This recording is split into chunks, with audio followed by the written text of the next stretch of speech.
지난 시간 저희들은 로마서 12장 1절, 2절의 말씀을 들었습니다. 그러니까 오늘 본문 다음에 이어지는 말씀을 먼저 들었던 것이지요. 우리는 로마서 12장 말씀을 듣는 가운데 몇몇 단어들을 마음에 새기게 되었습니다. 첫 번째 단어는 하나님의 모든 자비하심이라는 단어를 마음에 새기게 되었고요. 그것이 영적 예배로 이어져야 한다 하시는 말씀, 교훈을 생각하게 되었습니다. 영적 예배 그리고 삶으로 드리는 예배가 무엇이냐 하는 것에 대해 2절이 가르치기를 이 세대를 본받지 않는 것이다 라는 말씀을 들었고, 그렇다면 하나님 앞에 영적인 예배를 드린다는 것의 구체적인 표현이 무엇이냐 하는 것에 대해 하나님의 뜻대로 사는 삶, 그것이 영적인 예배고 하나님이 기뻐하시는 예배다 하는 교훈의 말씀을 들었던 것입니다. 그리고 오늘 우리는 본문을 다시 되돌려서 로마서 11장에 있는 말씀을 들으려고 하는 것이지요. 로마서 11장에 있는 말씀은 우리에게 우리의 삶이, 우리의 신앙이 정확하게 어떤 것인지에 대한 질문을 던집니다. 11장 25절을 보시면 거기에는 스스로 지혜 있다 하는 이스라엘에 대한 이야기가 등장을 합니다. 그런데 하나님께서는 스스로 지혜 있다 하는 그들에 대해 조금의 칭찬도 하시지 않습니다. 오히려 신앙이란 자기 자신을 스스로 지혜 있다고 하는 것이 아니고 하나님에게 모든 결정권, 하나님의 뜻에 모든 삶을 드리는 것이다. 그러므로 이 사이의 선택을 따라 신자가 되기도 하고 불신자가 되기도 한다 하시는 말씀을 전하고 있는 것이지요. 25절 말씀 조금 깁니다만 우리 함께 합독하기를 원합니다. 시작. 형제들아, 너희가 스스로 지혜 있다 하면서 이 신비를 너희가 모르기를 내가 원하지 아니하노니, 이 신비는 이방인의 충만한 수가 들어오기까지 이스라엘의 덜어는 우둔하게 된 것이라. 아멘. 그 지혜 있다 하는 사람들에게 지금 계속해서 로마서가 이야기합니다. 이 이야기는 1장에서부터 이어진 이야기입니다. 자, 여러분은 지혜를 이야기합니다. 헬라인들도 지혜를 이야기합니다. 십자가 이야기했더니 그것에 대해서 여러분들은 불쾌감을 드러내었습니다. 그런데 신앙이 무엇입니까? 신앙은 나 자신이 지혜 있다 하는 것, 그게 신앙 아니지 않습니까? 그러면 하나님 없이도 내가 살 수 있다는 것인데, 하나님 없이도 내가 살 수 있다는 그것은 신앙과는 정면으로 대응되는 것이지요. 신앙이 있다는 것은 나는 우둔합니다. 나는 무력합니다. 그러니 하나님이 나의 힘이 되어 주시고 내가 의지할 내 삶의 터전이 되어 주십시오. 그게 신앙 아닙니까? 그래서 나의 지혜와 하나님의 신비로움이 대조가 됩니다. 나의 결정과 하나님이 세상을 다스리심이 서로 대결이 됩니다. 그리고는 우리에게 이렇게 묻는 것이지요. 여러분, 여러분의 선택은 무엇입니까?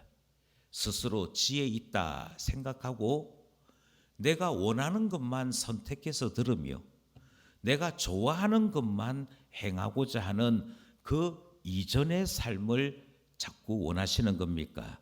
아니면 나는 지혜롭지 못하니 주님 앞에 모든 것을 맡기겠습니다. 그것을 선택하며 사는 삶을 보이시고자 하는 것입니까? 이 질문을 하는 것이지요. 그러므로 우리는 로마서 말씀을 통해 구분해야 될 것을 듣는 것입니다. 나는 불신자인가? 신자인가? 나의 선택은 나 자신의 지혜로움인가? 아니면 하나님의 신비로운 이끄심을 선택하는 것인가? 이 질문이 등장을 하는 것입니다. 30절 말씀입니다. 30절 말씀 시작. 너희가 전에는 하나님께 순종하지 아니하더니 이스라엘이 순종하지 아니함으로 이제 긍휼을 입은 자니라 하는 말씀이 등장합니다. 하나님께서 뭐라고 말씀하시냐면 내가 하나님을 선택했다 또는 나는 나 자신이 지혜롭다 생각하고 지혜로움을 선택했다. 이 둘 사이에 구분이 필요하다는 것입니다. 매우 놀라운 사실은 신자들마저도 자기 자신이 지혜롭다고 여전히 믿고 있습니다. 하나님은 나를 조금만 도와주시는 분으로 계시면 좋겠습니다. 하나님은 나의 자유를 방해하지 아니하고 옆에서 위급할 때만, 힘들 때만 그때 도와주시면 좋겠다, 이런 생각을 가지고 계신 분들이 있습니다. 나는 신자이긴 한데 광신자는 아니고 교회에 시간 날 때, 여유로울 때 한 번씩 두 번씩 다닐 뿐이지 내가 광신자처럼 나의 삶 전부를 하나님께 맡겼다든지 하나님의 뜻을 찾기 위해서 하나님 앞에 집중한다든지 그런 것은 내가 원하는 바가 아니다. 그건 너무 종교적인 것 같아. 이 생각을 가지고 교회 생활을 하시는 분들이 많다 하는 것입니다. 그러면서도 당신은 신자입니까? 불신자입니까? 물으면 아니 목사님 제가 신자지요 라는 이야기를 스슴치 않고 하는 것이지요. 구분이 필요하다는 얘기입니다. 그런데 성경이 뭐라고 말씀하시냐면 내가 정말 하나님을 두려워하고 하나님께 모든 것을 맡기는 신자인지 사실은 나 자신을 더 지혜롭다고 믿는 그와 같은 사람인지를 구분하는 좋은 기준이 있다는 것이지요. 30절 이야기하기를 그 기준은 순종이다. 순종하느냐 아니냐를 보면 이 사람이 하나님을 선택했느냐 아니면 자기 자신을 선택했느냐 알 수 있다. 그렇게 말씀합니다. 심지어 이스라엘에 대해 이스라엘의 전체 역사를 딱 내어놓고 가르치시기를 이스라엘이 순종하지 아니했다. 이스라엘이 순종하지 않았더니 하나님께서 얘네들은 신앙이 없어. 얘네들은 내 참 자녀로서 살지 않아. 주님께서 그렇게 하심으로 하나님의 자녀라는 놀라운 자리를 이스라엘이 아닌 이방인인 우리에게로 옮기셨다는 것입니다. 이스라엘이 왜 하나님의 자녀의 자리에서 떨어지게 되었느냐? 이유는 순종하지 않았기 때문입니다. 그래서 이방인들이 대신 하나님 말씀에 순종합니다. 이방인들이 이스라엘 대신해서 하나님께 순종했더니 30절에 이야기하기를 이제 그 긍휼을 입는 것은 이방인이 되고 말았다. 이방인들이 긍휼을 입고 말더라 하시는 말씀이 등장하는 것이죠. 그러니 여러분 우리 자신에 대해서 다시 한번 기준을 가지고 살펴보셔야 됩니다. 나는 신자로 살고 있습니까? 불신자처럼 살고 있습니까? 이 말을 다르게 기준을 따라 살피셔야 됩니다. 여러분 하나님 말씀을 들으셨습니다. 하나님 말씀을 듣고 난 다음에 그 하나님 말씀에 순종하고자 하는 삶을 살고 계십니까? 아니면 하나님 말씀은 들었으나 내게 필요한 것만 취하고 여전히 내 결정, 내 삶이 가져다 주는 상황에 굴복하며 살고 계십니까? 거기에 따라 나 자신이 누구인지가 구분된다 하는 말씀 듣는 것이지요. 여기에는 분명히 기준에 따라 우리 자신의 삶을 냉철하게 분석하는 것이 필요할 것입니다. 진로 문제를 한번 얘기해 볼까요? 진로를 정할 때 하나님은 우리에게 내가 너의 인생에 이런 계획을 세워두었다 하는 하나님의 계획, 하나님의 지혜를 우리는 알 수 있습니다. 제일 먼저 하나님은 은사를 주셨습니다. 태어난 그 순간에 이미 우리는 하나님께로부터 특별한 기질과 특별한 은사를 선물로 받고 태어납니다. 그 은사를 따라 우리의 직업이 결정되게 되어 있습니다. 그 은사를 따라 우리의 직분이 결정되게 되어 있습니다. 이 말은 하나님께서 우리를 향한 주님의 뜻을, 주님의 계획을 알려도 주시고 알 수 있도록 했다는 것이지요. 그런데 참 신기합니다. 희한하게 진로를 결정해야 되는 그 순간만 되면 하나님은 저를 향하여 어떤 계획을 가지고 계십니까? 무엇을 원하십니까? 제가 어떤 것 하기를 원하십니까? 이렇게 하나님의 뜻을 구하는 사람이 되는 것이 아니고 자꾸만 나의 지혜를 따지기 시작합니다. 부모님의 계획이 뛰기 들어오기 시작합니다. 여기에는 내가 무엇을 어떻게 선택하면 다른 사람들에게 돋보일까? 다른 사람들의 시선이 들어오기 시작합니다. 제가 고신대에서 채플에 참여하지 아니하는 학생들을 가르쳐 보았습니다.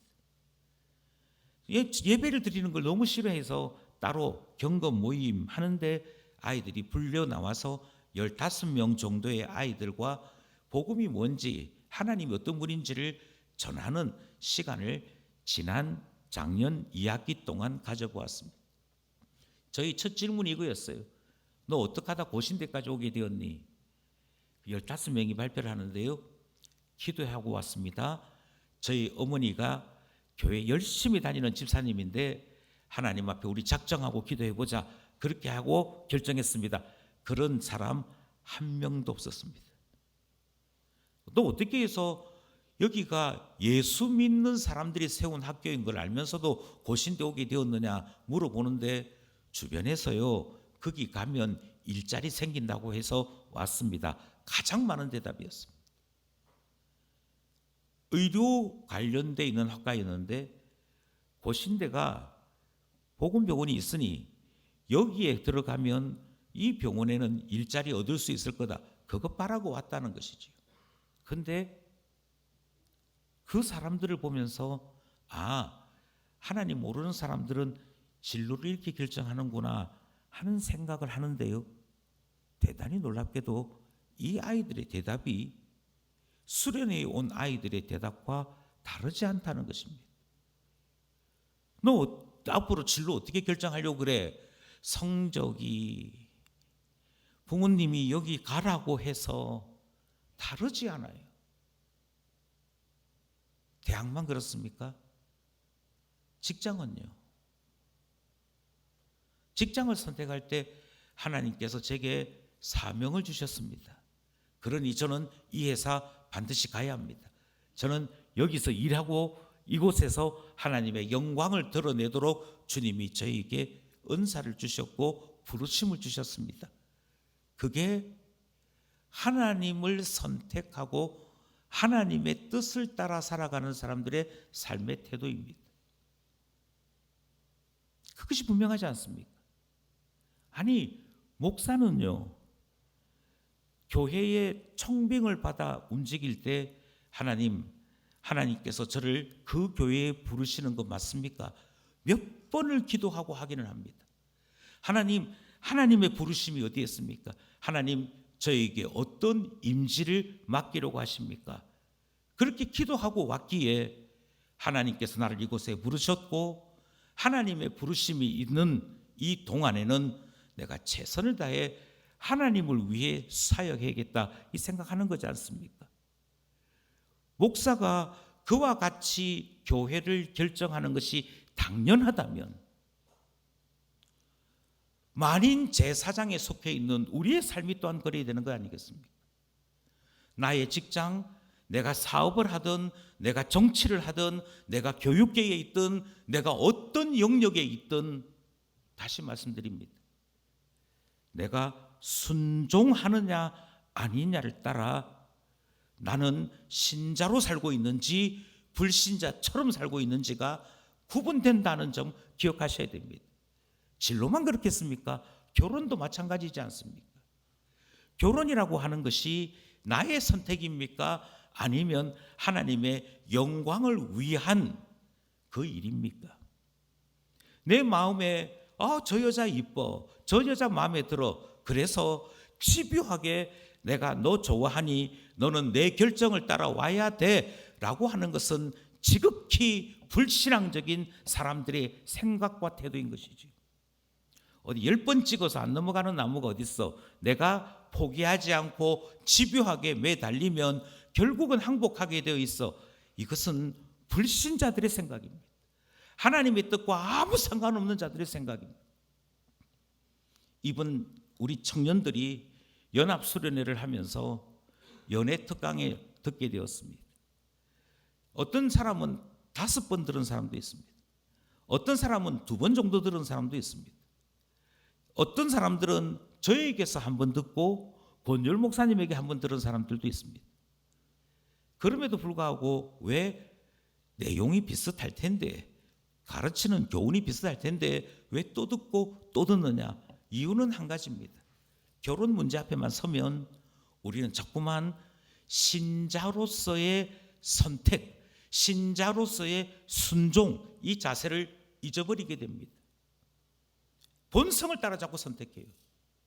예쁜 여자 좋아하는 사람은 그가 불신자라 할지라도 예쁜 여자 선택해야 된다고 믿습니다.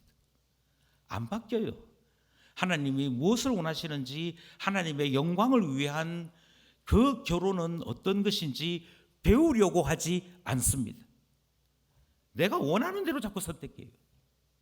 그리고는 가정을 세워놓고는 하나님 왜 우리 가정에 복 안 주십니까? 이렇게 얼토당토하는 이야기가 벌어지고 마는 것이지요. 그렇지 않습니다. 하나님 앞에서 순종함으로 하나님의 뜻에 따라 이루어지는 가정이 있습니다. 내가 좋아서 내가 만든 가정이 있습니다. 다른데요. 이 다른 것을 우리는 구분해야 한다는 것이죠. 그러므로 결혼 문제 앞에서 나는 무엇을 원하고 어떤 가정을 원했는지를 다시 한번 곰곰이 생각하셔야 됩니다. 그것이 하나님께 대한 순종이었습니까? 아니면 나의 만족이었습니까? 어디 결혼 문제만 그렇겠습니까? 우리는 재미라고 하는 단어를 생각하면 마찬가지입니다. 너 이번 수련회에 갔는데 어땠니? 재미없었어요. 네, 이 말은 저에게는 이렇게 들립니다. 이 아이는 예배도 수련회도 성경 공부도 자기 만족을 위해 참여하는구나. 재미가 있었다 없었다 하는 것은 철저하게 내 기준입니다. 그리고 이 기준에 다른 사람들이 자꾸만 응원을 하면 안 돼요. 맞지? 재미없지? 나도 재미없더라. 이렇게 해버리면 내가 내 즐거움을 위해서 어떤 것은 싫어하고 어떤 것은 좋아하는 것이 당연하구나 라고 생각하게 되어 있고요. 이것은 한 발자국 더 나아가서 그러므로 신앙생활이란 내가 재미가 없으면 얼마든지 안 해도 되는 나의 선택의 영역처럼 생각하게 되어 있습니다. 우리는 이걸 두고 신자다운 결정이다, 신자다운 모습이다라고 말할 수 없지 않겠습니까? 아니요, 반대가 되지요. 때로 먹기에 힘든 음식을 먹어야 될 때가 있습니다. 이렇게 성경이 표현할 때 이 표현은 들어도 무슨 말인지 몰라서 어렵고 힘들고 지루하고 재미없을 때가 있습니다. 그런데 그때마다 하나님 이 어려운 말씀도 깨닫고 하나님의 깊은 뜻으로 인해 즐거워하는 제 자신 될 수 있도록 저를 훈련시켜 주십시오. 자라게 해 주십시오. 그렇게 하는 사람도 있거든요. 하나님 앞에서 누리는 즐거움이 내 육체의 즐거움이나 내가 가지고 있는 본성의 즐거움, 그래서 타락하면 즐겁고 하나님의 말씀에서 벗어나면 즐거운 그 즐거움은 포기하고 하나님을 아는 즐거움을 선택하는 사람도 있다는 것이지요. 하나님의 뜻을 발견하고 하나님 이것이었군요, 저를 향하신 하나님의 뜻이 이것이군요, 하나님의 뜻에 제 삶을 드리길 원합니다, 너무 기쁩니다, 너무 행복합니다 하는 사람도 있더라는 것입니다. 그러니 무엇으로 재밌어하고 무엇으로 즐거워하는지 살펴보면 내가 신자답게 살고 있는지 불신자답게 살고 있는지가 구분되더라는. 그러니 살피십시오. 이 자리에 계신 분들부터 하나님 앞에 진지하게 살피셔야 합니다. 뭐가 즐겁습니까? 무엇이 우리에게는 소망하는 즐거움이 되고 있습니까? 그러므로 우리는 하나님 앞에서 우리 자신에 대하여 즐거워하는 바로 그 말씀 앞에 선택해야 되는 우리의 모습, 순종이 있는지 없는지를 살피면서 이 말씀을 듣게 되는 것이지. 예, 그렇습니다. 만약 우리가 하나님 앞에 순종함을 보인다면, 그래서 하나님을 선택하는 삶을 산다면 저는 분명하게 말씀드릴 수 있는 것이 있습니다. 하나님 앞에 순종을 선택하는 그 삶에는 후회할 것이 없습니다. 이것이 성경 로마서 11장 29절이 가르치는 하나님의 말씀이기 때문이지요. 29절 말씀입니다. 함께 합독하겠습니다. 시작. 하나님의 은사와 부르심에는 후회하심이 없느니라. 아멘. 하나님께서 주시는 은사와 하나님께서 부르시는 그 삶을 선택해 살아가는 사람들에게 후회하심, 후회됨, 그것은 존재하지 않습니다. 하나님께서도 후회하시지 않습니다. 우리 또한 그 삶 속에서 영적인 즐거움을 누리게 되는 것이지요. 그러므로 다시금 말씀드립니다. 내가 신앙대로 살고 있는지 아닌지 구분하는 기준점은 순종입니다. 그런데요, 여기에서 설교가 멈추면 대단히 곤란해집니다. 만약 순종이 기준이다 하는 여기까지만 멈추고, 자 여러분 오늘 제가 설교할 거 다 했습니다, 집으로 갑시다, 그러고 나면 그 다음에 어떤 일이 발생하는고 하니, 가만히 들어보니 나는 신자로서 하나님의 뜻을 찾으려고 지금까지 살아왔던 것 같아.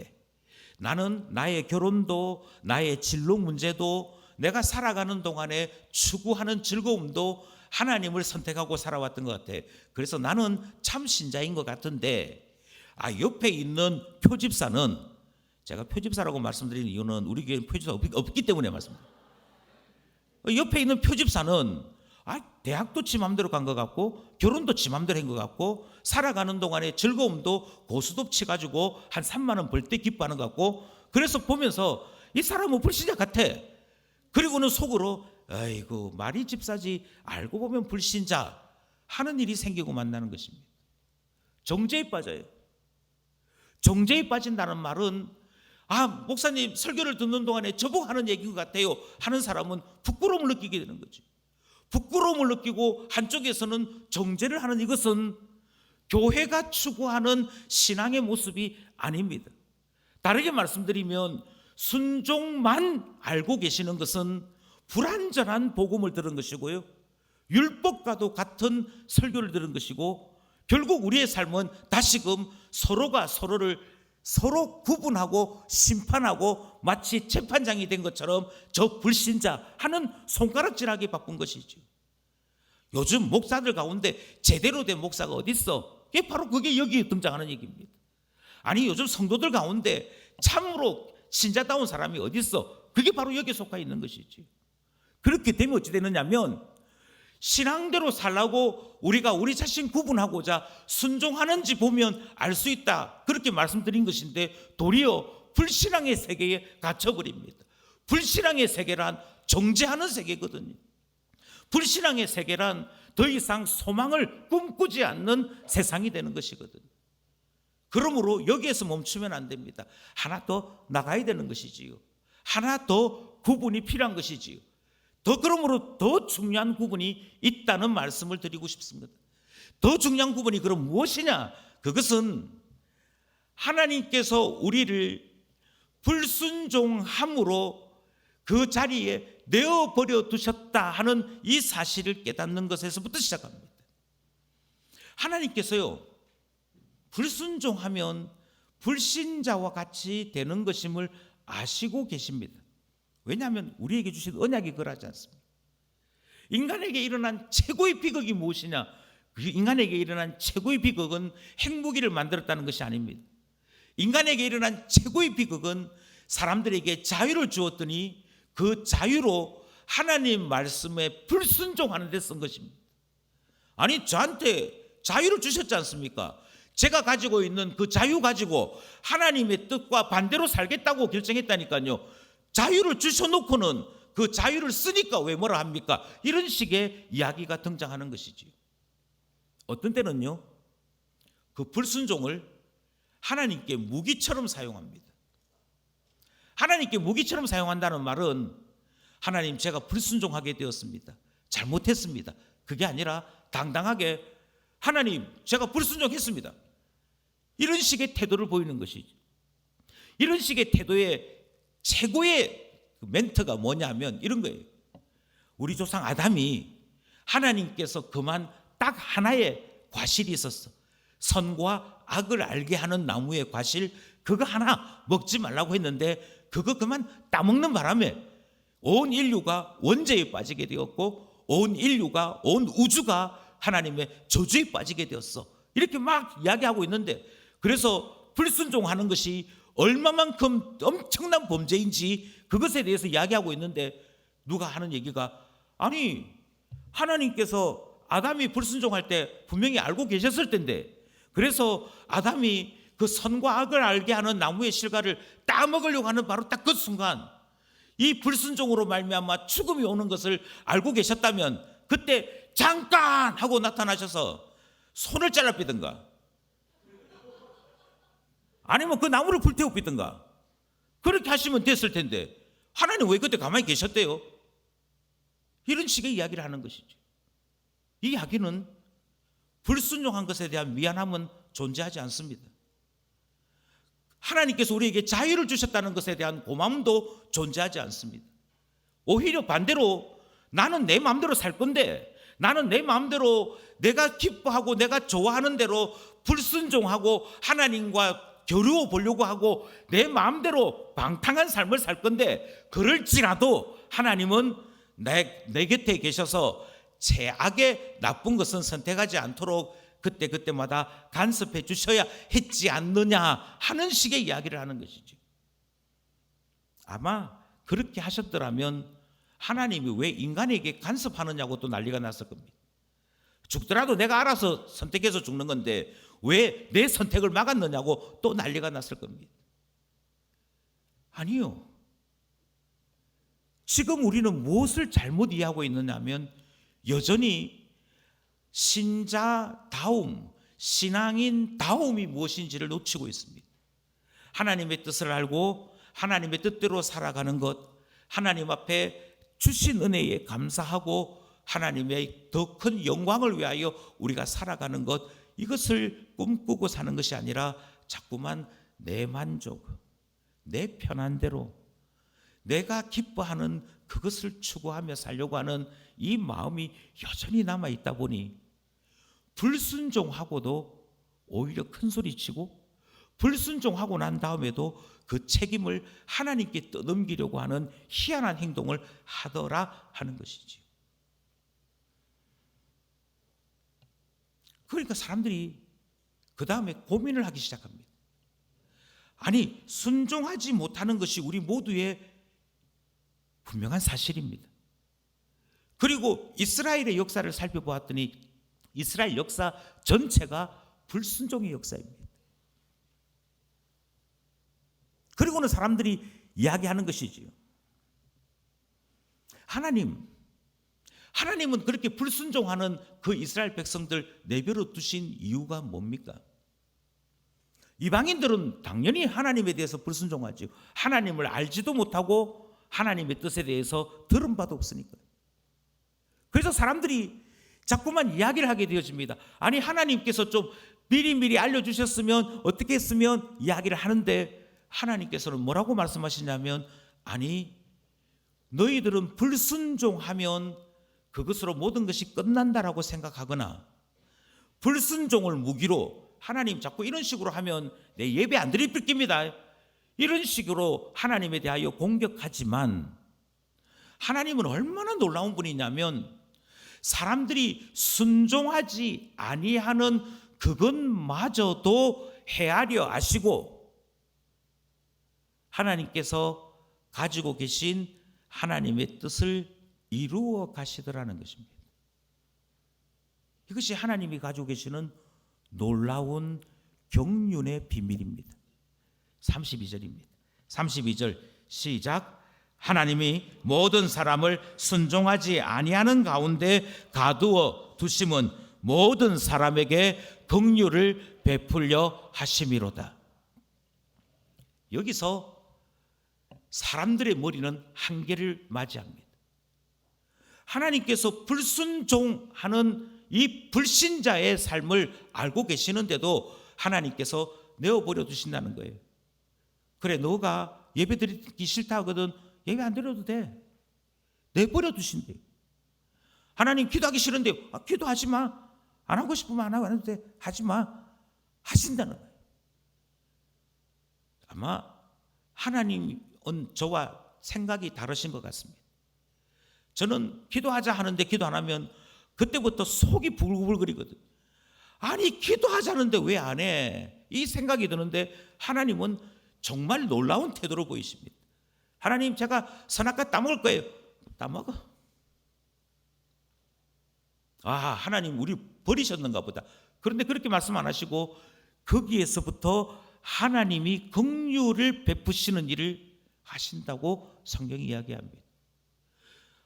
불신자로 살겠다고 하는데 내버려 두셨는데 긍휼을 베푸신대요. 이게 사람들 머리로는 이해하지 못하는 일이 됩니다. 어떻게 이 일이 가능할까요? 다르게 말씀드리면 순종이 1차적인 구분입니다. 그런데 그 순종만이 구분점이 되는 것이 아니고 하나가 더 있습니다. 하나님 제가 신자답게 살아보려고 했는데 또 실패했습니다. 하나님 제가 하나님 말씀을 철저히 지켰어야 되는데 그렇게 하지 못했습니다. 그랬을 때 두 번째 더 중요한 구분이 일어나는데요. 그게 무엇이냐 하면 바로 하나님의 긍휼이 어떻게 나타나느냐에 따라 달라지더라는 것입니다. 다시 말씀드립니다. 하나님의 긍휼하심. 이스라엘이 많은 범죄로 무너졌습니다. 그런데 이스라엘이요 신자다울 때는 어떻게 했냐면요, 하나님 저희들이 하나님 말씀대로 살지 못했더니 미디안 족속이 우리를 공격하러 옵니다. 하나님 우리가 제대로 살지 못했더니 아말렉 족속이 저희를 공격합니다. 하나님 너무 괴롭습니다. 너무 힘듭니다. 하나님 다시 돌이켜보니 하나님 앞에 불순종하는 것은 너무도 괴로운 삶입니다. 하나님 고백합니다. 이제는 순종하는 사람이 되겠습니다. 하게 되더라는 것이죠. 예, 그러니 하나님께서 나는 기도 안 할래요. 그래, 기도 안 해도 돼. 한번 기도하지 않고 나에게 도움을 구하지 않고 너 한번 살아봐. 내버려 두십니다. 내어버려 뒀는데 그렇게 내어버려 뒀더니 하나님 없는 비참한 삶이 힘들어서 두 손 들고 항복하고 오는 거지요. 전부요 의지할 데가 없었습니다. 하나님 말고는 의지할 데가 없어서 하나님께 항복하고 돌아옵니다. 저 좀 맞이해 주십시오 하게 되더라는 것이지. 하나님에게만 긍휼하심이 있는 것을 알게 되고 하나님에게만 불쌍히 여겨주심이 있는 걸 알게 되고, 그래서 전에는 불신자처럼 살던 사람들이 깨어지고 부서져서 하나님께로 돌아오는 긍휼하심이 나타나더라는 것입니다. 그래서 내가 하나님 앞에 참 신자인지 아닌지를 언제 구분하느냐? 내가 하나님 말씀대로 잘 살 때 구분되느냐? 아니요, 실패했을 때요, 철저하게 무너졌을 때요, 내가 열심히 장사해 본다고 장사했는데 그 장사가 되지 않아서 결국은 그 가게 문 닫게 될 때요, 내가 하나님 앞에서 열심을 가지고 승진하고 이름을 빛내고 그래서 뛰어난 우수사원으로 하나님께 영광 돌리려고 했지만 그게 잘 안 되고, 그래서 정년도 아닌데도 불구하고 명예퇴직 당할 그때요, 그때 해도 하나님 돌이켜보니 제가 제 능력으로 살 수 있는 것이 아닌 것 같습니다. 하나님 저의 힘이 되어 주셔야겠습니다. 저는 무능합니다. 하나님 저희를 불쌍히 여겨주십시오 하는 그 사람이 진짜 하나님의 사람이고 진짜 신자다운 사람이더라는 것입니다. 그래서 어떻게 되는고 하니, 하나님께 말씀에 순종하고자 하는 그 삶을 사는 사람이 진짜 하나님의 자녀이지만, 더 중요한 거, 그 모든 삶 속에 하나님의 긍휼이 있어야 되는 줄을 아는 사람, 그 사람이 진짜 하나님의 자녀들아. 지금 로마서가 이야기하는 바가 그것입니다. 하나님, 저에게 직분을 주셨습니다. 직분 잘 해볼게요. 제가 하나님 말씀에 순종하여 목사 됐지 않습니까? 그러니 하나님, 이제부터는 제 덕 좀 보세요. 제가 잘 살아볼게요. 그리고 하나님께서 나를 목사로 잘 세웠구나 하는 소리 듣게 해드릴게요. 그건 아직까지도 긍휼이 뭔지를 모르는 겁니다. 그건 아직까지도 하나님의 긍휼 없이는 신자답게 살 수 없음을 모르는 것입니다. 참 놀라운 사실은 이스라엘이 이 긍휼하심을 결국은 잊어버리고 말았던 것입니다. 이제 저는 다시 질문하고자 합니다. 하나님 말씀에 순종하기를 원하는 것과, 그럼에도 하나님의 긍휼하심, 하나님께서 나의 삶을 인도해 주시는 하나님의 은혜가 있어야만 내가 참으로 신자답게 살 수 있음을 여러분들은 고백하고 계시는지요? 특별히 그것이 나의 삶에 일어나야 한다 하는 사실을 철저하게 고백하고 우리의 삶을 살아가고 계시는지요? 분명한 사실은 하나님은 내 인생 가운데 찾아오시는 하나님이십니다. 하나님께서 내 인생 가운데 찾아오셔서 우리가 신자답게 살아갈 때 복 주시고 은혜 베푸시는 분임을 우리는 말씀을 통해 확인하게 됩니다. 33절 말씀이지요. 33절 말씀 시작. 깊도다 하나님의 지혜와 지식의 풍성함이요 그의 판단은 헤아리지 못할 것이며 그의 길은 찾지 못할 것이로다. 아멘. 그러니까 하나님께서 나를 때로는 혼자 내버려 둔 것 같이 여기실 듯, 그렇게 대하실 때도 있습니다. 그런데 그때 진짜 깊이 하나님 만납니다. 광야에서라는 가스펠 곡이 있습니다. 그 광야에서 아무것도 의지할 것이 없을 때 그곳에서 진짜 진하게 하나님 만납니다. 하나님, 내가 신자인 거 다 아는데 그런 내가 실패하고 무너지면 하나님 영광되지 않지 않습니까? 제가 부도나지 않게 해주십시오. 제가 이 어려운 IMF보다도 4배가 더 어렵다는 이 시대에 저는 좀 잘 살게 해주십시오. 이런 마음으로, 불안함으로 여전히 나 자신이 지혜로운 자로 살아남을 수 있기를 원하여 기도할 때가 있습니다만, 하나님의 지혜와 지식은 청량할 수 없습니다. 그래서 어떤 때는 신앙이 좋은 분인데도 사업이 잘 안 될 때가 있습니다. 어떤 분들은 정말 주의 교회를 위해서 헌신하고 봉사하기를 원하는데도 소위 말하는 잘 나가지 못하는 그런 일들을 경험하는 분들이 있습니다. 그래서 사람들이 아니 하나님이 저 집에는 복 줘야 될 텐데 왜 저러실까? 하나님께서 행하시는 그 놀라운 섭리를 다 이해하지 못하고 하나님 안 계신가 봐, 그런 식으로 오해할 때도 있습니다. 그런데 우리가 오늘 본문 말씀을 통해 다시금 확인하는 것은 하나님의 지혜와 지식은 사람의 지혜로는 청량할 수 없습니다. 하나님께서는 하나님의 사람들에게 언제나 약속하신 대로 복 주시는 분이십니다. 그리고 우리는 그 속에 하나님께서 우리에게로 오셔서 은혜 베푸심으로 말미암아 우리는 자녀답게 살 수 있음을 깨닫게 되는 것이지요. 저는 신자는 이런 과정을 거쳐서 신자다운 삶이 형성된다라고 믿습니다. 먼저 성경을 보시면 거기에 성경 속에 참된 신자들의 삶이 있습니다. 하나님께서 어떻게 그들을 때로 굴복시키시고, 하나님께서 그들에게 어떻게 회개의 자리로 이끄시고, 어떻게 하나님의 사람으로 세우시는지 하나님의 선한 역사가 성경에 있습니다. 그래서 신자답게 사는 것, 하나님의 뜻을 따라 사는 삶이 왜 중요한지를 성경을 통해 깨닫게 하십니다. 그러니 신앙을 배우고자 하시는 분들은 당연히 성경 보셔야 됩니다. 그 다음 무엇을 우리가 보게 되느냐 하면 이 세상 역사를 한번 찬찬히 보시면 하나님의 말씀대로 이 세상이 움직이는 것을 깨닫게 되어집니다. 하나님의 뜻을 따라 하나님 앞에 기도하고 주님의 비전을 위해, 주님의 영광을 위해 자기 자신을 드렸던 그때 그 나라와 그 시대는 부흥했습니다.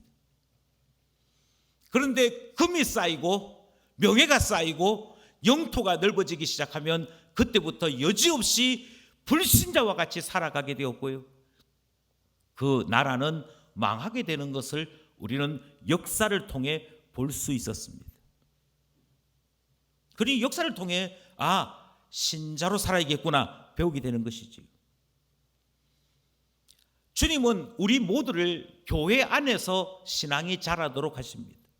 이 말은 다르게 얘기하면 같이 신앙생활하고 있는 저분을 통해 하나님께서 저분에게 역사하시는 거 보니 하나님 살아계시는구나, 하나님께서 신앙대로 살라는 것이 맞구나 하는 것을 깨닫게 됩니다. 이것이 교회가 하는 중요한 일입니다. 이것이 먼저 믿은 신자가 해야 될 중요한 일입니다. 신앙의 모범을 보이고 신앙의 모범대로 살아감으로 하나님 앞에서 영적인 복을 받는 사람 되는 것, 그것이 왜 중요하냐면 많은 사람들이 나를 통해 하나님 볼 수 있기 때문입니다. 그러나 더 직접적이고 더 구체적인 것은 예수 그리스도를 봄으로 신앙을 배우는 것입니다. 예수 그리스도가 어떻게 사셨는가, 예수 그리스도는 어떻게 순종하셨는가, 예수 그리스도는 어떻게 죽음에까지 내어 몰리는 그 비참함을 당하셨는데 그럼에도 불구하고 하나님의 지혜는 어떻게 나타났는가, 그것을 예수 그리스도를 통하여 배우는 것이지요. 그리고 최종적으로 내가 그 신앙대로 살아가는 실천을 할 때 내 삶을 통해 하나님을 배우게 되고 신앙 배우게 되는 것 아닙니까? 그러니 우리는 우리의 삶을 다시 한번 점검하게 되는 것입니다. 내 삶에 하나님을 경외하고 순종함이 있는가? 내 삶에 하나님의 은혜를 바라며 신자로 살기를 원하는 분명한 고백이 있는가? 다시 한번 우리는 되묻게 되는 것이지. 35절 말씀입니다. 35절 말씀 시작. 누가 주께 먼저 드려서 갚으심을 받겠느냐? 여러분, 아무도 하나님 말씀에 순종하지 않았습니다. 아무도 자기 자신의 먹고 마시고 입는 것을 위해 살았지 주의 영광을 위해 사는 자들이 없었습니다. 그런데 하나님의 아들이신 예수 그리스도가 우리에게로 오셨습니다. 하나님의 아들 예수 그리스도는 죽기 위해 오셨습니다. 우리의 죄악을 대신하여 속죄 제물로 오셨고, 그렇게 예수 그리스도가 오심을 보았던 세례 요한은 그의 제자들에게 보라, 세상 죄를 짊어지고 가는 하나님의 어린 양이다, 그렇게 예수님을 소개하는 내용이 등장합니다. 많은 사람들의 죄가 있는데 이 죄를 해결하기 위해서는 너가 대신하여 죽어야 한다, 그렇게 하나님의 음성을 들었고, 하나님의 아들 예수 그리스도는 이 땅에 오셔서 성부 하나님의 뜻을 따라 십자가에 자기 자신을 내어주시는 그 삶을 사셨습니다. 주님 앞에 자기 자신을 드린 분 예수 그리스도입니다. 그렇게 했을 때 우리 하나님 아버지께서 죽음 가운데 있는 예수 그리스도를 일으켜 세우십니다. 그리고 모든 이름, 모든 것을 예수의 발 앞에 무릎 꿇게 하셨습니다. 모든 영광이 예수 그리스도에게로 향하게 하셨습니다. 온 세상의 주가 되도록 우리 성부 하나님께서 예수 그리스도를 높여 주셨습니다. 그것이 우리가 보는 복음입니다.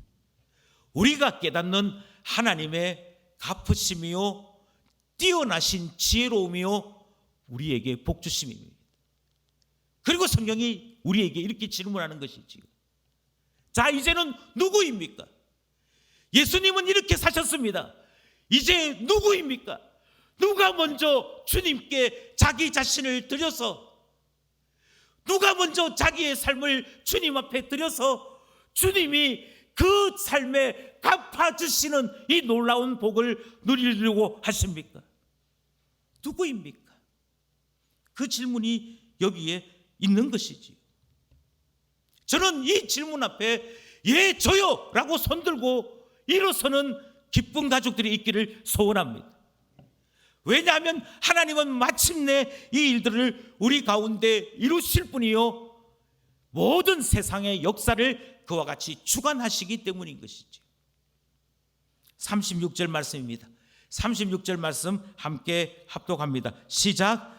이는 만물이 주에게서 나오고 주로 말미암고 주에게로 돌아갑니다. 그에게 영광이 세세에 있을지어다. 아멘. 온 세상이 하나님 뜻대로 하나님 경륜대로 시작하고 마침이 됩니다. 모든 것이 주님께로부터 나옵니다. 이 땅에 있는 모든 것이 주님으로 말미암아 존재하고 있습니다. 이 땅에 있는 모든 것이 주님에게로 돌아갈 것입니다. 그러니 신앙대로 살아야지요. 하나님의 뜻에 순종하고 주의 긍휼을 입어 주의 손안에 살아가야 하지요.